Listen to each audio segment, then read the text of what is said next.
नहीं जो आप सोते हुए देखते हैं, सपना वो है जो आपको सोने ना दे। नमस्कार दोस्तों, rice and shine India channel में आप सभी का बहुत बहुत स्वागत, अभिनंदन।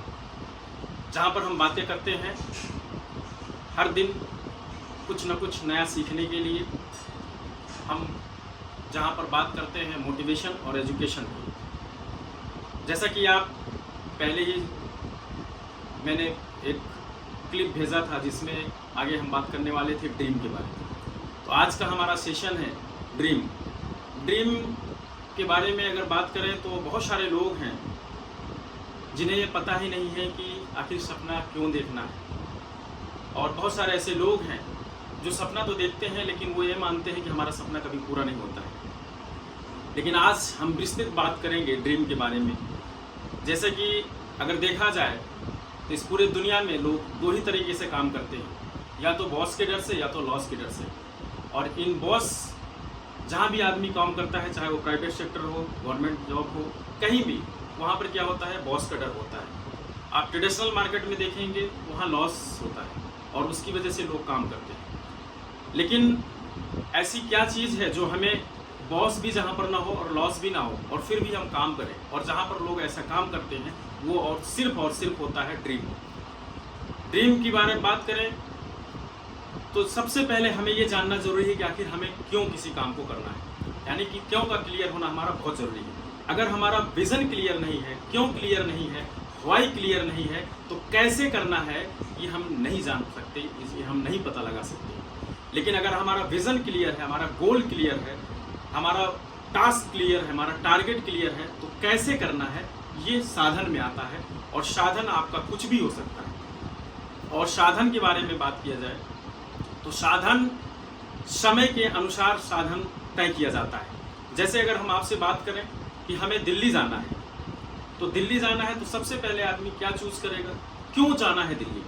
अगर उसका कारण पता है, क्यों पता है कि मुझे दिल्ली क्यों जाना है, तो अब बात आती है कि कैसे जाना है। अगर उसके पास पर्याप्त समय है तो सबसे पहले वो ट्रेन का साधन तय करेगा। अगर ट्रेन का साधन तय करता है, अगर उसे ये पता हो कि मुझे 1 से 1.5 घंटे में दिल्ली पहुंचना है, तो वो फ्लाइट का साधन पकड़ेगा। यानी कि समय के हिसाब से साधन का हम चुनाव करते हैं। देखने वाली बात है कि हमारे जीवन में बहुत सारा ऐसा समय जा चुका है कि हमारे पास जो घिसे पिटे साधन है, उस साधन पे सवार होकर के हम अपने ऊंचाइयों पर, हम टॉप पर नहीं पहुंच सकते। लिहाजा समय के अनुसार अपने साधन को हमें चुनना है।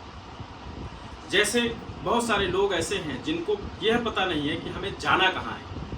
तो जब किसी को यह पता नहीं कि हमें जाना कहाँ है तो कहीं जा ही नहीं पाएगा। जैसे फॉर एग्जांपल अगर हम बात करें कि अगर आप को रेलवे स्टेशन जाते हैं और वहाँ पर टिकट विंडो में खड़े होकर के आप ये कहते हैं कि आप मुझे टिकट दे दो, तो वो पूछेगा कि कहाँ की टिकट दें। फिर आप कहेंगे कहीं की भी दे दो। फिर वो पूछेगी अरे भाई कहाँ की दे दो। फिर वो पूछेगा कि कहाँ की दूँ। ऐसे करते करते आप कितनी बार, जब तक आप ये नहीं बताएंगे कि मैं जाना कहाँ चाहता हूँ, पर्टिकुलर किसी प्लेस का नाम नहीं आप देंगे, तब तक वो आपको टिकट नहीं देगा।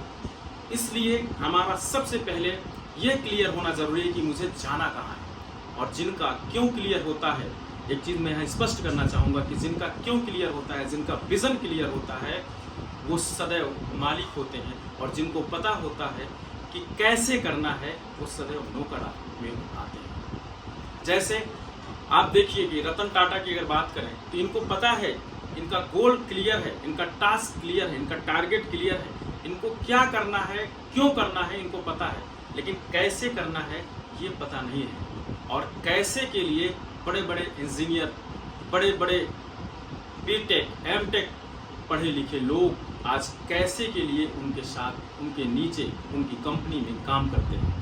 यानी कि जो विज़न जिनका क्लियर होता है वो सदैव मालिक होते हैं, और जिनका क्यों, व्हाई क्लियर होता है वो मालिक होते हैं, और जिनको कैसे करना हो वो नौकर की कैटेगरी में आते हैं। और देखा जाए तो पूरे इस दुनिया में 97% ऐसे लोग हैं जो सिर्फ कैसे में काम कर रहे हैं, और मात्र 3% की कैटेगरी में ऐसे लोग होते हैं जिनका विज़न क्लियर होता है, जिनको क्यों पता होता है, जिनको कारण पता होता है। वो मात्र 3% की कैटेगरी में है। तो दोस्तों, आज हम जो बातचीत करने वाले हैं अपने गोल के बारे में बात करने वाले हैं, अपने टास्क के बारे में बात करने वाले हैं, विजन के बारे में बात करने वाले हैं कि आखिर कैसे हम भी अपने जीवन में एक गोल बना करके, एक टास्क बना करके, एक लक्ष्य बना करके काम करते हैं तो हम भी टॉप पर और ऊंचाइयों पर हम पहुंच सकते हैं। जैसे मैं आपसे बात करना चाहूँ कि बड़ी बड़े कॉलेज में, बड़ी बड़ी किसी भी शिक्षण संस्थान में आप देखेंगे तो वहाँ ये पढ़ाई नहीं पढ़ाई जाती है कि क्यों किसी काम को करना है, लेकिन कैसे करना है इसी की सिर्फ पढ़ाई की जाती है। और आज मैं आपसे बात करने वाला हूँ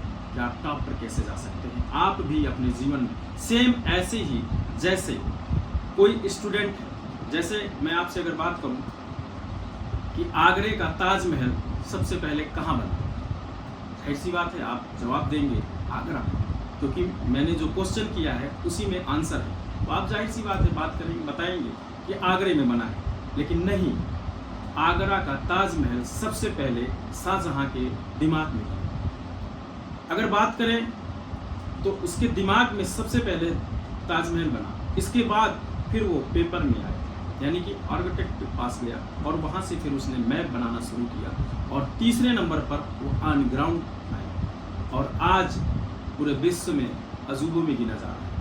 इस तरीके से आपके भी दिमाग में बहुत सारी चीज़ें आती हैं, लेकिन वो तब तक ऑन ग्राउंड नहीं आती जब तक कि आप उसे नोट डाउन नहीं करते। लिहाजा आप यदि कुछ भी ऐसा सपना देखते हैं तो वो तब तक आपका पूरा नहीं होने वाला है जब तक कि आप उसे कहीं भी अपनी डायरी में, कॉपी में उसे नोट डाउन नहीं करते। करना क्या चाहिए हमें? सबसे पहले जैसे आपको यह भी पता होगा कि वो सपना पूरा नहीं होता, हकीकत में कभी वो पूरा नहीं होगा। क्यों? क्योंकि अगर डॉक्टर APJ अब्दुल कलाम साहब के शब्दों में अगर कहें तो सपना वो नहीं जो आप सोते हुए देखते हैं, सपना वो है जो आपको सोने ना दे।